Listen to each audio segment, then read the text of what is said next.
오늘 저는 나를 아시며 안수하시는 하나님, 이와 같은 주제로 말씀을 전하겠습니다. 그 한 방송국에서 이제 이 공원의 전경을 관찰을 했습니다. 이제 특히 아이들을 데리고 온 그 엄마, 그래서 엄마와 그 아이들을 관찰하는 프로그램이었습니다. 그러니까 이제 겨우 기어다니는 아이들도 있었고, 그 다음에 이제 혼자서 걸어다니기 시작하는 아이들도 있었어요. 그래서 이제 엄마들이 그 아이들을 데리고 와서 또 이제 엄마들끼리 서로 담소를 나누며 시간을 가질 때, 그때 이제 아이들이 기어다니는 아이는 기어다니는 대로, 걸어다니는 아이는 걸어다니는 대로 이제 다니기 시작합니다. 이 관찰자가 요즘 보면 이제 그 축구 경기 하고 난 다음에 어떤 선수들이 어느 지역에서 얼마만큼 뛰었는가, 그 운동량이라든가 이 집중도, 이런 부분들이 다 이제 컴퓨터로 분석이 돼서 나오거든요. 이제 그런 식으로 분석을 해본 거예요. 그랬더니 이제 한 가지 보이지 않지만 지켜지는 원칙이 있더라는 거죠. 바로 뭔가 하니, 아이들이 자기 맘대로 놀고 다니는 것 같아도 거의 대부분 절대로 어느 한도는 넘지 않더라는 거죠. 어느 한도, 즉 엄마의 가시권, 엄마의 목소리를 들을 수 있는 그 가청권을 벗어나지 않으려고 한다. 일단 그 가시권과 가청권을 벗어나게 되면 벌써 이제 그리로 다시 돌아오는 데에 이제 우선권을 둔다고 하는 거예요. 엄마 입장도 마찬가지입니다. 엄마들끼리 서로 간에 이제 이야기하면서 지내고 있는 것 같지만은, 그러나 아이들이 동정에 대해서 계속 레이더가 돌아가고 있고, 그다음에 이제 아이들이 좀 멀리 갔다고 느껴지거나 좀 마음이 안 놓일 때는 이제 이름을 부른다는 거지요.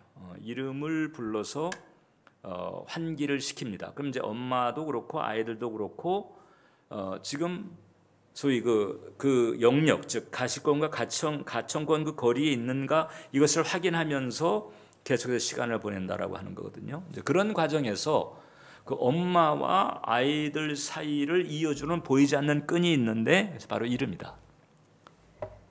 이름을 부르는 거예요. 그럼 얘기하다가도 뭐 딱히 정확하게 어떤 지점에 있는지 파악이 안 된 상태라 할지라도 이름을 부르게 되면 그 이름에 대해서 이제 반응을 하잖아요. 그럼 이제 마음을 놓고 다시 또 담소를 나눕니다. 보이지 않는 끈이죠. 사실 이름이라고 하는 것은 상당히 중요합니다. 이제 자기 자신의 존재감을 드러낼 뿐만 아니라, 이 존재감을 드러낸다라고 하는 것이 자기 혼자가 아니라는 거거든요. 소위 이 관계라고 하는 것이 있고, 네트워킹이라고, 이런 그런 연결되는 부분들이 있는데, 그 연결하는 중요한 끈이 바로 이름이라고 하는 거죠. 서로에게. 그래서 이 사람의 이름이라고 하는 것은 결국 이제 자기 자신을 드러낼 뿐만 아니라 자기 이름이 어디에까지 혹은 누구에까지 연결되느냐 하는 것에 따라서 이 세상에서는 소위 이제 가시적인 그 인생의 성패를 측정하는 척도가 되기도 한다는 거예요. 그래서 사람들은 자신의 이름이 사랑스럽고 이제 소중하게 불리워지기를 소망을 합니다. 그리고 진정한 관계는 그 이름을 기억하고 그 이름을 다정하게 부를 때, 그때 이제 그 관계의 진정성이 열려진다고 하는 거거든요. 서구나 유럽 쪽이죠. 그 유럽 쪽을 보게 되면, 그래서 서로 간에 이름을 부르면서 대화를 하는 모습을 잘 봅니다. 그러니까 막 그냥 이름이 툭툭 나오는 거예요. 근데 우리 한국을 비롯해서 이 동양 문화하고 비교를 해본다면, 이 서양 문화는 지금 대화의 상대인 그 사람의 이름을 자주 언급합니다. 자주 언급합니다. 그냥 뭐 한두 문장 걸러서 이름이 진지하게 호칭이 되거든요. 근데 우리는 그렇지 않습니다. 우리는 그냥 어떤 뭐 직책이라든지 혹은 미스터라든지 뭐 이런 걸 사용해 가지고 마치 대명사로 호칭하는 것 같은 그런 때가 많은 것과 이제 비교가 되는 거죠. 근데 이렇게 이름을 잘 불러주는 것이 이 사람에게만이 아니고 동물이나 식물 같은 경우도 해당이 된다는 거예요. 특히 동물 같은 경우, 뭐 성경에서 아주 분명하게 이제 얘기하고 있는 것인데, 이 목자들이 이제 양을 케어할 때 양 한 마리 한 마리 이름을 붙여가지고 케어를 한다는 거거든요. 그 양은 또 자기 알아듣는다는 거예요. 자기 이름을 부르면 알아듣고 반응을 한다는 거잖아요. 요한복음 10장을 보면 문지기는 그를 위하여 문을 열고 양은 그의 음성을 듣나니 그가 자기 양의 이름을 각각 불러 인도하여 낸다. 그러니까 자기 이름이 안 불려지면 어떻게 해야 될지 이제 혼란스러운 거죠. 자기 이름이 불려지게 되면 이제 안정감을 가지고 그 루틴을 이제 따라간다는 거거든요.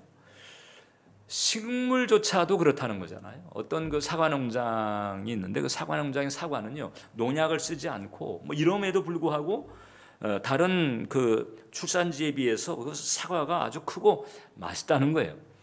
그 이제 잘 팔리니까 그러니까 이제 그 같은 업종에 있는 사람들이 궁금한 거죠. 도대체 뭘 어떻게 하길래 지금 그 농장에 나오는 사과는 이렇게 이 베스트셀러가 되느냐?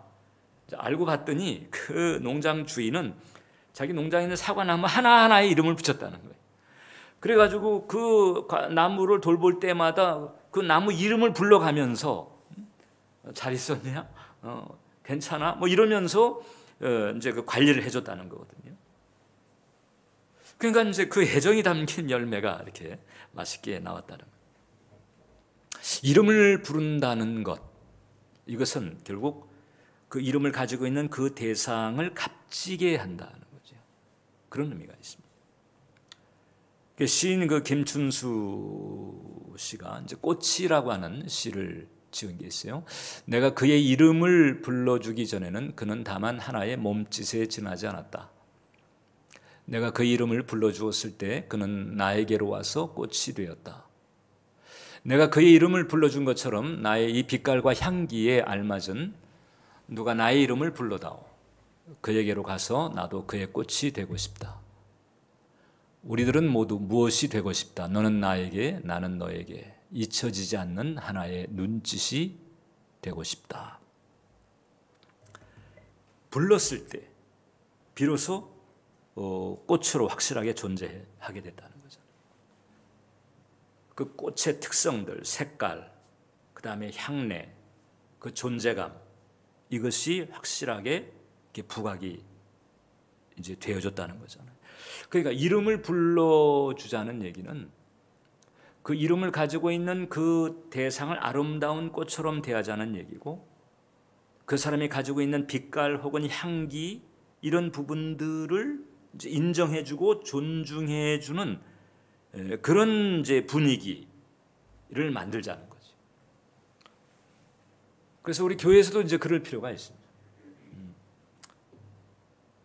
사랑스럽고 그다음에 다정하게 이름을 불러주는 이런 분위기. 그러니까 일단 우리가 이제 상식적으로 생각해 보면 알잖아요. 지금 미운털이 박혔는데 다정하게 이름이 나오겠어요? 안 되잖아요. 그러니까 이제 다감하게 이름을 부르는 분위기가 된다라고 하는 것은 그만큼 그 개인 간의 관계도 마찬가지고 공동체의 분위기도 그만큼 이제 이 사랑의 원리가 지금 바탕에 있다 이렇게 볼 수가 있는 거예요. 이름 불러주는 것 때문에 인생이 바뀐 사람들이 많습니다. 그 중에 대표적인 사람이 바로 이제 삭개오.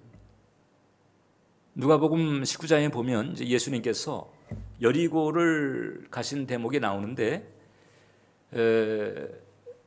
그때 그 여리고를 가신 것이 결국은 이제 삭개오 만나러 가신 것으로밖에 볼 수가 없어요. 왜냐하면 여리고 가셨다가 삭개오 만나가지고 삭개오 집에 하루 머무시고 다시 예루살렘으로 돌아오셨거든요. 그런데 그 삭개오는 세리장이었습니다. 그 당시 이제 이스라엘, 예수님 당시의 이스라엘은 그 로마 제국의 통치를 받고 있었잖아요. 그 로마 제국이 이제 세금을 걷어야 되는데 현지인들을 앞세우는 거예요. 현지인들을 이제 세무원으로 임명을 해가지고 그다음에 이제 세금을 걷게 만들었습니다. 그게 바로 이제 세리이죠. 이 세리들 가운데에서도 세리장인 거예요, 삭개오가. 자, 그러니까 마치 이제 우리나라 일제 시대 때에 이 조선 사람이 일제의 앞잡이가 돼가지고 세금을 거두는 일을 하는데 그 중간에 또 챙기는 거거든요. 그럼 그 제국이 그걸 알아요. 알지만 너 그거 먹고 열심히 세금 거둬라 그거거든요.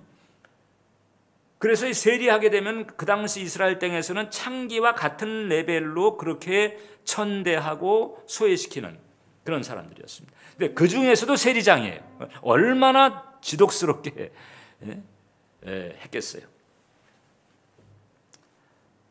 근데 이제 이 사람이 이제 예수님을 만나게 되면서 그 예수님께서 그 삭개오 집에 가서 이제 머무시게 되는 거죠. 누가복음 19장 7절인데 무사람이 보고 수군거리되 저가 죄인의 집에 유하러 들어갔다.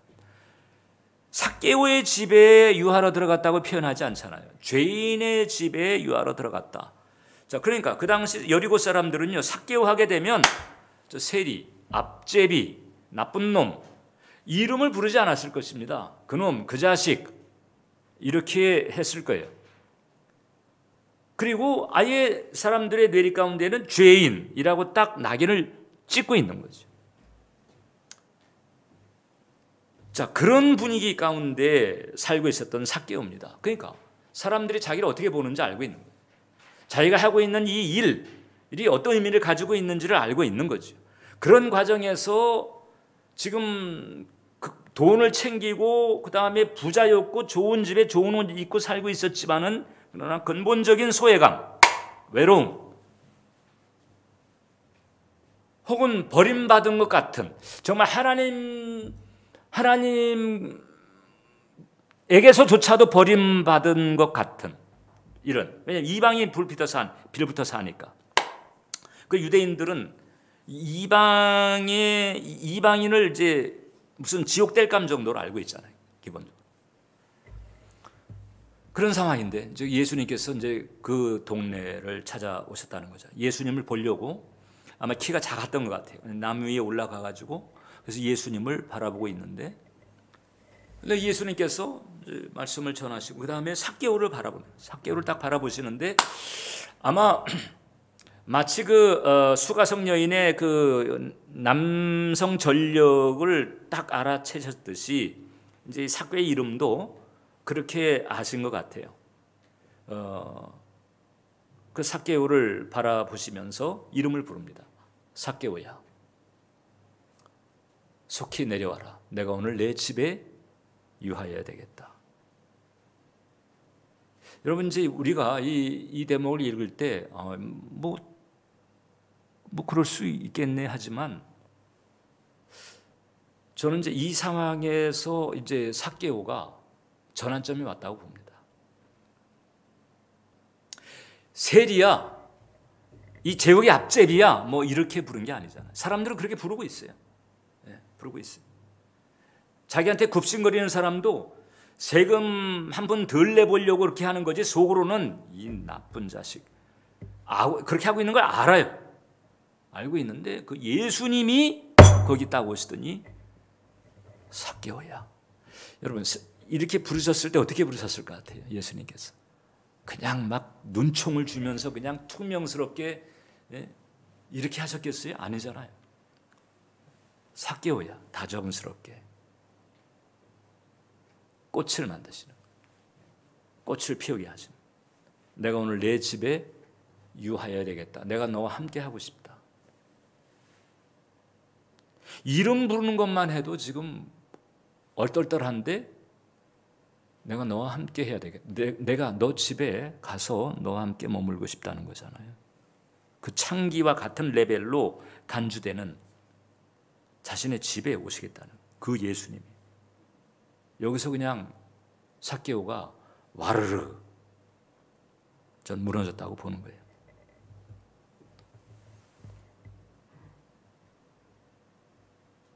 이때서부터 삭개오가 꽃이 됩니다.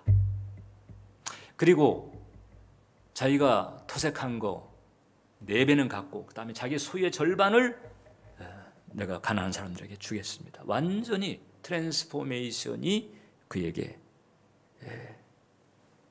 생기는 거죠. 이름 한번 부르시면서 하룻밤 머무는 그것으로 한 인간의 인생이 바뀌어요.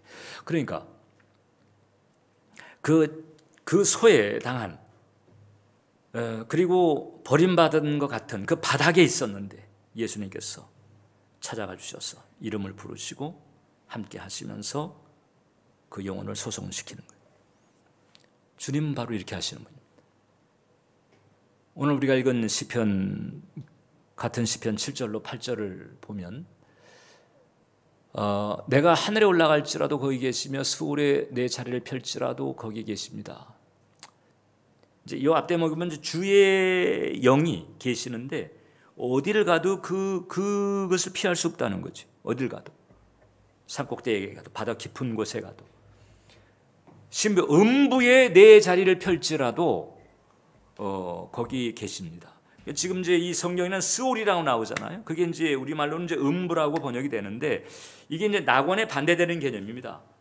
그러니까 이 구약 시대 때에는 죽은 자들의 영혼이 가는 곳이에요. 그러니까 이게 낙원 개념은 아니고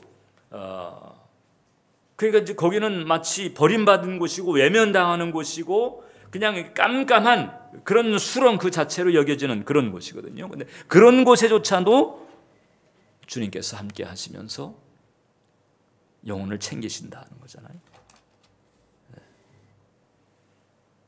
그 삭개오 입장에서 아마 돈 가지고 거드름을 냈겠죠. 왜냐하면 자기가 위시할 게 돈밖에 없으니까.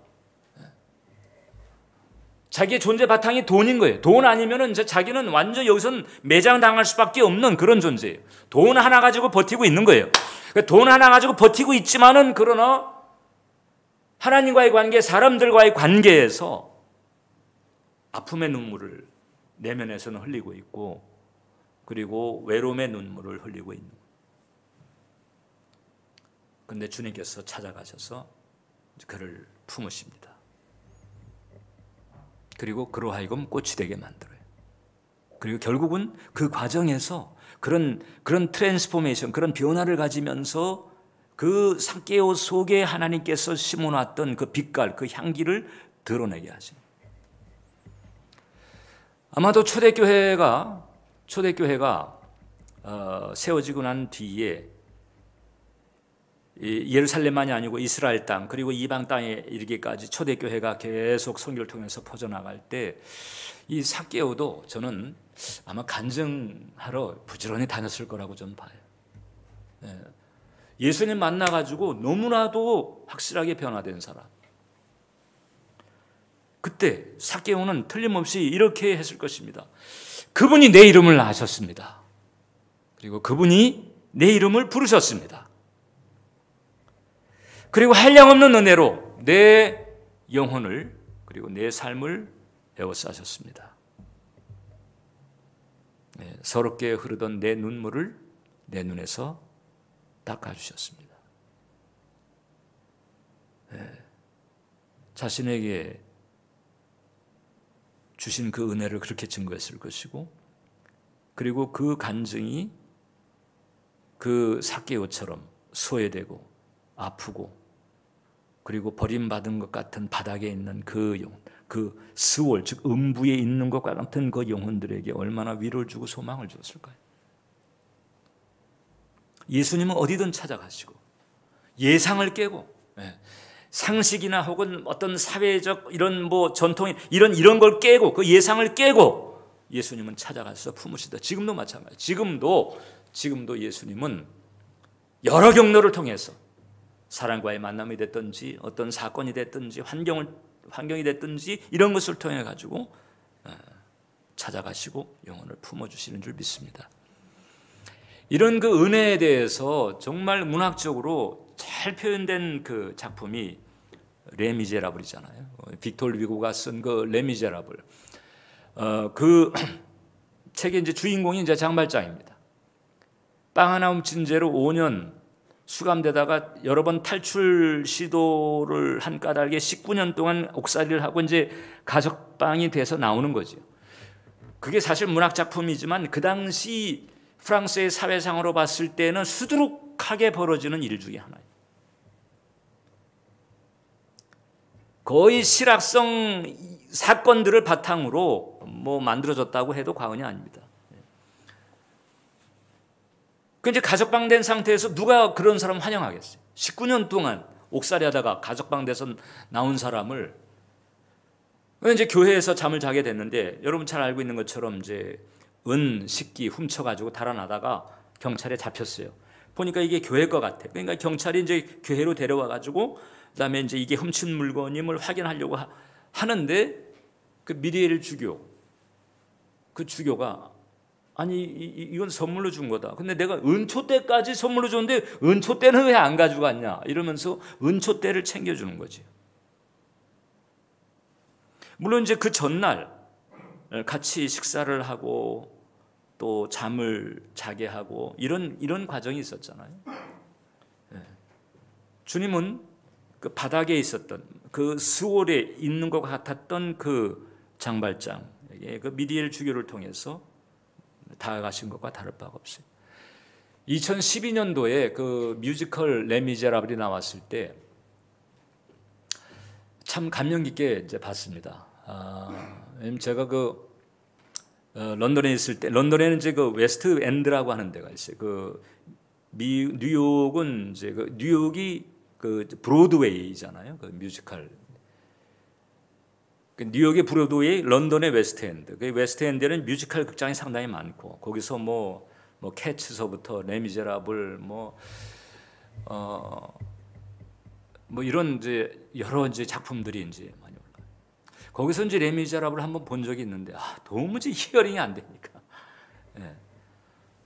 빠르게 지나가고 그래서 앉아서 그냥 보긴 봤는데 그냥 대충 이제 사전 공부한 내용 가지고 그냥 짐작해 가면서 봤지 실제로 크게 이제 와닿는 느낌은 받지 못했습니다. 이제 이 뮤지컬로 나온 그 레미제라블을 보면서 특히 이제 그 뮤지컬 극장에서 가서 보게 되면 이 로얄석은 비싸니까 이제 2층, 3층 위쪽에서 가서 보거든요. 그럼 멀어요.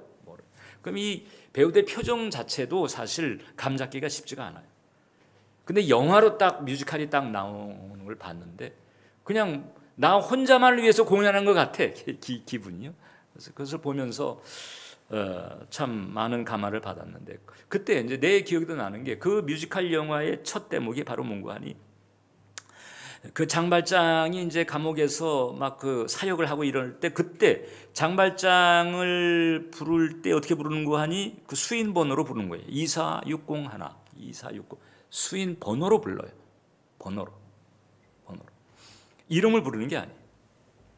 그 레미제라블 그 뮤지컬이지만 그 첫 장면을 수인 번호로 부르는 대목이 나왔다고 하는 게 저는 의미 있다고 보는 거죠. 사람 취급을 안 하는 거예요. 꽃으로 대우를 하지 않는 거지. 세상은 그렇습니다. 여러분, 세상은 이 자기 중심적이에요. 그래가지고 각자가 서로 이해해 달라고 합니다. 이해해 달라. 사실 교회 안에서도 그런 경우는 우리가 적지 않게 볼 수가 있어요. 다가가는데 이해하려고 다가가는 게 아니고 이제 이해받기를 원해서 다가갑니다. 근데 다가가지만 그러나 또 한계가 있습니다. 왜 그런 줄 아세요? 이게 삶이나 혹은 마음의 고슴도치 같아. 그래가지고 다가갔는데 자꾸 다가다 보니까 찔리는 거죠. 그래가지고 다가가지도 못합니다. 그래서 서로가 이 고슴도치처럼 그렇게 적당한 거리를 두고 이해하는 것도 아니고 이해받는 것도 아니고 이러면서 결국은 아무도 나를 이해해 주지 않는다. 이렇게 이제 마음의 서운함을 가지고 상처받은 그런 상태로 가는 이런 경우가 얼마나 많은지 몰라요. 세상은 더하고요. 이 교회 내에서도 각자의 내면 가운데에 그 가시가 뽑혀지지 않는 경우는 결국 연합되기가 그렇게 쉽지가 않은 거예요. 근데 사람은 그럴지라도 여러분, 하나님은 그렇지 않습니다. 하나님은 온전히 이해하시고 품으시고 함께 하십니다. 그리고 다가와 주시는 거예요.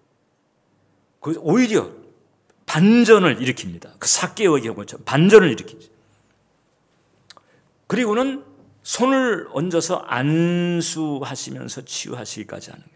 오늘 우리가 읽었던 그 성경 본문의 5절 거기 보면 주께서 나의 앞뒤를 둘러싸시고 내게 안수하셨나이다. 안수하셨다. 오늘 설교 제목이 나를 아시며 안수하시는 하나님이라고 그랬잖아요. 내게 안수하시는 거죠. 여러분, 이 구약의 안수 개념하고 신약의 안수 개념하고 사실 원래 안수 개념은 크게 다르지 않습니다만은 워낙 이제 이 신약 시대의 안수는 조금 이렇게 좀 무게가 가벼워진 것 같아. 근데 이 구약 시대 때 지금 이 시편이 지어질 때에 이때 당시에 안수라고 하는 것은 상당히 무게감이 있었던 그런 의식이었습니다. 이렇게 죄의 전가를 통해 가지고 사죄의 은총을 받을 때 그때 안수를 했죠. 혹은 뭐 왕이나 혹은 제사장 임직할 때 그때 안수를 했습니다. 그러니까 뭐 모두 다 하나같이 가볍지 않은 무게감 있는 그런 그 은총을 받게 하는 통로였단 말이죠. 그리고 이제 특별히 신약 시대에 들어와 가지고 예수님께서는 안수하심으로 치유를 받게 하는, 이게 몸도 마음도 치유받는 것이 인생 자체, 삭개오 같은 경우는 인생 자체를 치유받은 거잖아요. 그런 그 은총을 가지고 있는 것이 바로 안수인 건데 성경이 말씀합니다. 주께서 나의 전후를 들으시며 내게 안수하셨나이다. 내게 찾아오셔서 나를 품으시고 안수하시는 이런 은혜. 지금도 하나님께서는 성령을 통해서 안수하시는 줄 믿습니다. 오늘도 이 예배도 하나님의 안수를 받는 시간. 하나님께서 내게 안수하셨나이다. 기대하시기 바랍니다. 구하시길 바랍니다. 그리고 꼭 예배만이 아니라 필요한 정황에서 하나님께서는 성령을 통해서 안수하시는 거예요. 내게 안수하시는 하나님. 나로 하여금 능력을 받게 하시고 감당할 수 있게 하시고 나를 치유하시고 나를 평안하게 하시는 그 하나님의 은혜가 내게 주어지는 거죠. 그리고 하나님께서 그와 같은 은혜를 베푸실 때 그때 이름을 부르시며 우리에게 다가오시는 거예요. 혹은 이름을 다정다감하게 부르시는 것 같은 그런 은총을 우리에게 베푸시면서 그 임재의 은혜로 우리를 덮어주시는 거죠. 토미 워커라고 하는 그 찬양 사역자가 있습니다. 이분이 이제 그 지은 유명한 찬양이 바로 이제 내 이름 아시죠라고 하는 찬양이에요. 그래서 이 내 이름 아시죠라고 하는 이 찬양이 전 세계에 보급되면서 많은 사람들이 은혜를 받은 거예요. 그 이제 은혜를 받은 사람들이 그 찬양과 관련된 그 은혜 체험들, 그 치유나 회복된 그 간증들을 이제 모아 보냈을 때 그걸 이제 다 이렇게 수렴해가지고 책을 만든 겁니다. 내 이름 아시죠라고 하는 책을 만든. 그 이제 여러 그 간증들이 나오는데 거기 보면 이제 이 토미 워커 이 찬양 사역자가 필리핀에 이제 선교를 하러 가가지고 고아원 사역을 하게 된 것 같아요. 그래서 그 고아원에 머물면서 그 고아원에 있는 이제 그 고아들을 이제 돌보고 있습니다. 그때 어느 날부터 한 아이가 이제 다가와 가지고는 이제 이렇게 묻는 거예요. 아저씨 제 이름을 아세요? 그래서 네 이름이 뭐냐? 그랬더니 제리예요. 제리. 좋은 이름인데. 그래. 그 갔어요. 그 다음 날 또 와가지고 이 아이가 아저씨 제 이름 아세요? 너 이름 알지? 너 제리 아니야? 예, 내 이름이 제리예요. 그리고 또 간 거예요. 그 다음 날 또 왔어. 또 와가지고 Do you know my name? 그러니까 이 토미 워커가 Sure, your name is Jerry. You are Jerry. 그러니까 또 흐뭇해하면서 돌아가요. 그 다음 날도 또 와서 이 아저씨가 자기 이름을 이제 알고 있는 걸 아는데도 또 와서 묻는 거예요. 누군가가 자기 이름을 불러주는 거예요. 고아원에서 자기 이름을 불러주었어야 될 부모가 없는 그 상태에서 그냥 숫자 중에 하나처럼 번호처럼 이렇게 여겨지는 그 상황에서 자기 이름을 알아주고 그 이름을 좋게 여겨주고 이게 좋은 거예요. 그래가지고 계속 와가지고 자기 이름 아냐고 물어. 그 자기 이름을 불러주면 이렇게 좋아해주고. 그 토미 워커가 그 아이를 보면서 이렇게 이름을 불러주고 알아준다는 게 이게 이렇게 귀한 거구나. 이걸 새삼 깨달은 거예요. 새삼 깨달은. 그럼 이제 어느 날 그 아이를 붙들고 이렇게 얘기를 해준 겁니다. 제리야, 나도 너 이름을 알지만 나보다 훨씬 위대하신 분이 계시거든. 어마어마하신 분이 계신데 그분이 나의 이름도 알고 제리 너의 이름도 알고 있어. 그분이 바로 제리 너를 만드신 하나님이야. 하나님도 너의 이름을 알고 있단다. 하나님도 너를 사랑한단다. 이렇게 얘기해요. 그리고 그 감화가 너무 진하니까 그걸 이제 마음에 새기고 있다가 만든 거예요. 내 이름 아시죠? 바닥에 있을 때, 힘들고 어려울 때, 그때 다가오셔가지고 품으시는 그 사랑의 하나님, 이름을 부르시면서 결국은 꽃이 되게 만드시는 그런 하나님, 그런 하나님의 사랑이 흐르고 있어요. 여러분들을 향하고 있어요. 할렐루야. 여러분들을 향하고 있어요. 하나님의 자녀가 많지만 하나하나를 전폭적으로 대하는 것 같이 그렇게 대하시면서 그 사랑을 부어주시고 계신 거지. 그분은 영원 전서부터 그렇게 해오셨습니다. 지금도 그렇게 하고 계십니다. 우리의 영이 둔감해서 우리가 연약함에 있다 보니까 그것을 잘 감지하지 못하고 미처 감지하지 못해서 그렇지, 지금도 하나님께서는 우리의 이름을 부르시면서 우리가 꽃이 되도록 인도하시는 줄 믿습니다. 이런 사랑이 우리에게 있어요. 이 하나님의 사랑이 어느 정도일까? 이 사랑이 어느 정도일까? 이게 이제 보이지 않는 그 하나님께서 주시는 사랑이기 때문에 이것을 우리가 이제 좀 보이는 것으로 우리가 비유해서 이렇게 하자면 이런 예를 들 수 있습니다. 그 축구 선수 가운데 예전에 이제 은퇴한 선수예요. 데이비드 베컴이라고 하는 아주 유명한 축구 선수가 있어요. 데이비드 베컴, 그 영국 출신 선수인데 이 선수의 딸에 이제 하퍼라고 하는 딸이 있어요. 그냥 하퍼 바보예요. 데이비드 베컴, 하퍼 바보. 하퍼라면 그냥 죽고 못 삽니다. 예, 하퍼. 어느 정도로 이 하퍼를 사랑하는 거 아니, 그 하퍼가 이제 아빠 그림을 그렸거든요. 그러니까 하퍼가 그린 그 자기 그림을 손바닥에 문신으로 새겼어. 예. 얘가 나를 이렇게 그렸어. 그리고 그 하퍼가 그린 그림을 손바닥에 문신으로 새겼어요. 그리고 이제 그것도 모자라 가지고 그다음에 그 하퍼의 이름을 목에다 저렇게 새겨놓은 거예요. 목에다. 자, 그러니까 저런 분위기입니다. 그러니까 베컴이 하퍼를 얼마나 어떻게 하겠어요? 그 상상이 가잖아요. 상상이. 나를 향한 하나님의 사랑이 최소한 그렇다. 최소한인가요? 최소한. 네. 우리가 그 사랑의 깊이와 그 무드를 우리가 측정하려다 보니까 지금 그 베컴과 그 하퍼 얘기를 했는데 그건 최소한입니다. 왜냐하면 이사야서 49장을 보면요, 그런 말씀이 있어요. 여인이 어찌 그 젖 먹는 자식을 잊겠으며 자기 태에서 난 아들을 긍휼히 여기지 않겠느냐. 그들은 혹시 잊을지라도 나는 너를 잊지 아니할 것이라. 내가 너를 내 손바닥에 새겼고. 하나님 말씀입니다. 하나님 말씀이 내 손바닥에 너를 새겼다는 거죠. 손바닥에.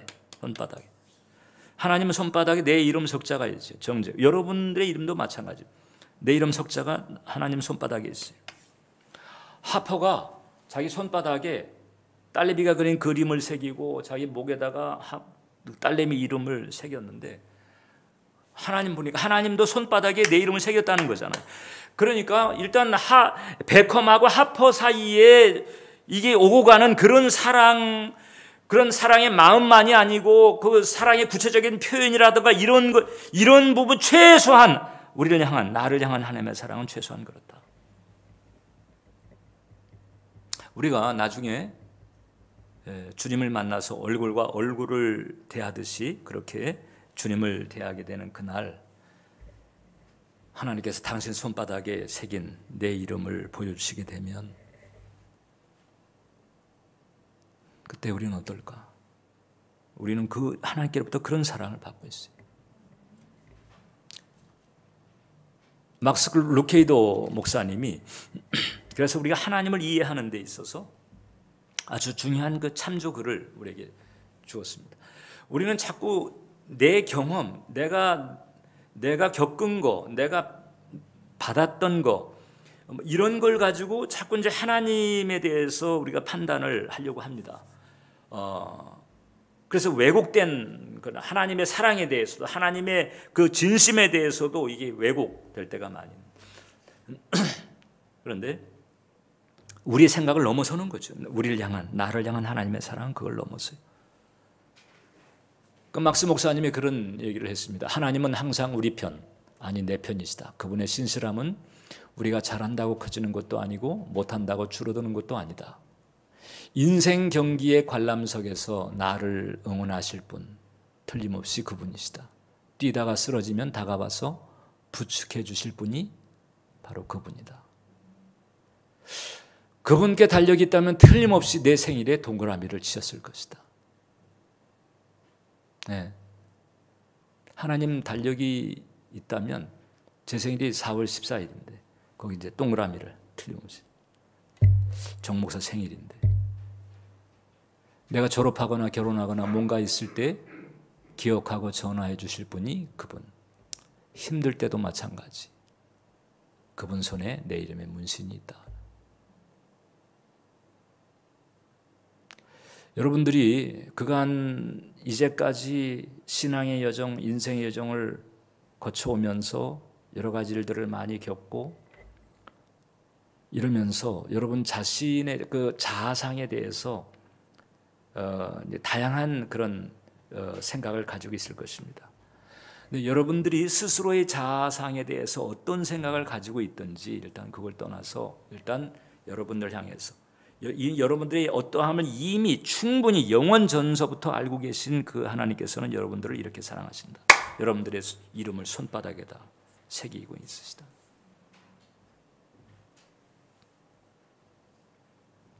예수님 덕분에 우리가 이제 이와 같은 은혜를 받은 거예요. 하나님에게 그런 존재가 됐어요. 그리고 하나님께서는 나를 보는 관점 자체가 내가 나를 보는 것과 달라요. 엄청 달라요. 엄청 다르다는 것 일단 분명히 아시기 바랍니다. 내가 나를 보는 것, 이제까지 걸어온 나의 스펙, 또 나의 어떠함, 내가 나를 보는 것과 하나님이 나를 보는 그 관점에는 엄청난 차이가 있습니다. 내가 보는 것을 하나님이 못 보신다는 게 아니에요. 그리고 하나님이 또 잘못 보신다는 게 아닙니다. 내가 나에 대해서 보는 것은요, 나를 향해서 보시는 거 하나님의 관점 가운데서 지극히 일부입니다. 왜냐하면 그게 사실적으로 일어났던 일이잖아요. 그건 어떻게 지울 수가 없어요. 그것은 명백하게 있었던 일이에요. 그런 과정을 거쳤어요.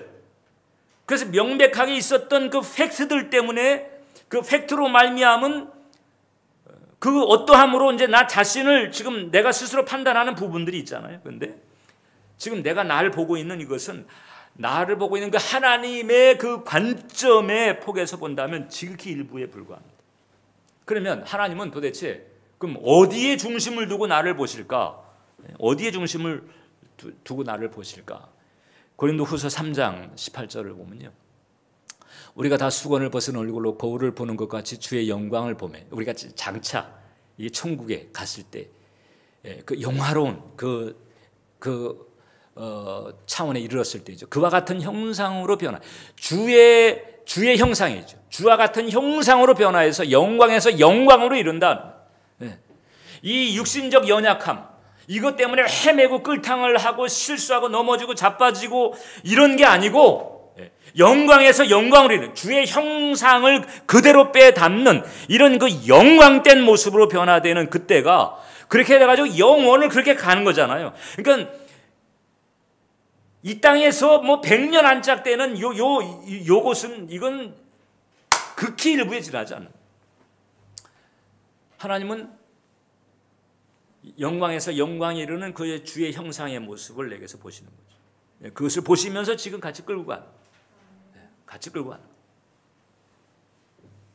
거예요. 나는요 계속해서 죽을 쓴 과거, 그 다음에 죽을 쓰고 있는 현재, 여기에 계속 집착을 하고 아쉬워하고 힘들어하고 이렇게 하고 있어요. 그런데 하나님은 그렇지 않으세요. 하나님은 내게서 그리스도의 형상을 보시면서 영광된 모습으로 변화된 모습을 보시면서 나를 지금 데리고 가고 계십니다. 그런 사랑, 그런 은혜로 우리의 영혼을 에워싸시는 이런 은총이 있는 거죠. 삭개오를 보시고 삭개오야 내 집에 가자. 이건 뭐 엄청난 반전이죠. 아마 자기 귀를 의심했을 거예요. 아마 사람들이 다 놀랐을 것입니다. 아니 저놈 집에 간다고? 저놈 집에 가시겠다고? 말도 안 돼. 말도 안 돼. 그냥 말도 안 되는 그 일을 주님께서는 하신다는 거죠. 누구를 위해서? 나를 위해서, 우리를 위해서, 여러분들에게 그 일을 하신다는 거죠. 내 인생에 내가 좀 함께 머물러, 삭개오에게는 하룻밤이었지만 우리에게는 너의 인생에 내내 좀 같이 머물면 안 되겠냐, 그렇게 찾아오신 거죠. 그리고는 잡초 같은 인생을 꽃으로 만드시는 그런 은혜를 베푸십니다. 그런 은혜를 찾아오셔서 또 안수하시면서 그런 은혜를 베푸시는 거예요. 기도하겠습니다. 살아계신